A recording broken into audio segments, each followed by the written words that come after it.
Wow, what a difference. Until this very moment, I haven't been able to bring myself down to the Boardman River restoration project to see what's going on. This whole valley used to be covered by the Brown Bridge Pond. Well, I'm here now. I might as well walk down to the river and see what's going on. I have many fond memories of running and hiking on these trails with my dogs. In fact, we used to come down to this very spot. Uh-oh, I think I need to talk to someone in charge.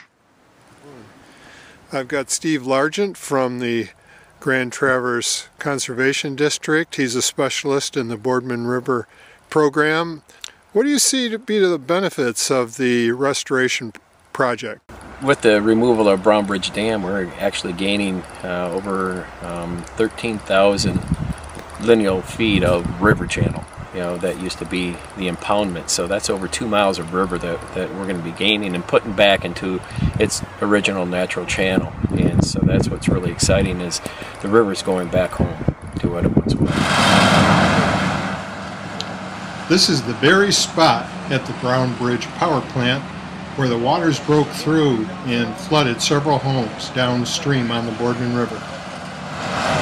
We were all concerned about the breach in the temporary dam that happened last month. And do you have any thoughts on that? Yeah, I was here. I was here and was one of the first ones to see a breach, and it was not a fun day.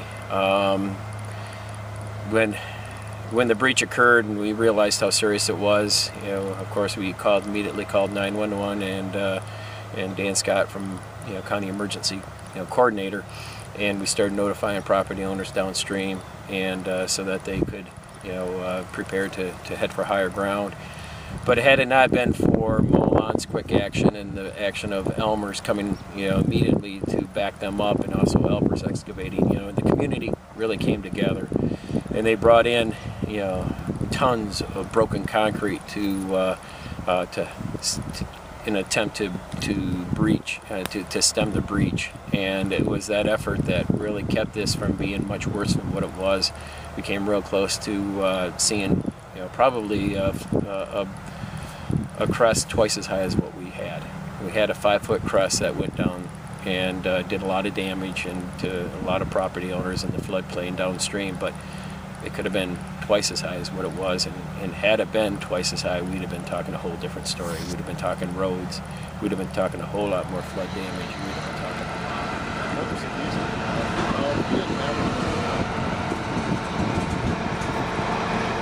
Just wondering, Frank, what you think the benefits of the project are from the standpoint of a property owner and overall. I think I mentioned a little earlier that I think this is being viewed as a tragedy attached to a project where it's a wonderful project. The benefits of the project of the resource are really paramount, and there was certainly an awful issue that happened that was unplanned.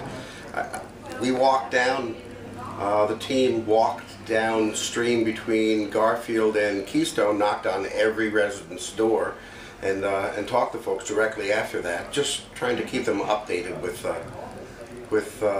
where we were in the project, see if they had any particular questions related to anything that they've experienced, if they needed help, if they've been contacted by the insurance folks, and one of the sentiments that I saw was that there was a general relief that residents weren't living downstream from a 100-year-old dam holding back 33 feet of water. How long do you think before the project of the dam removal is actually completed?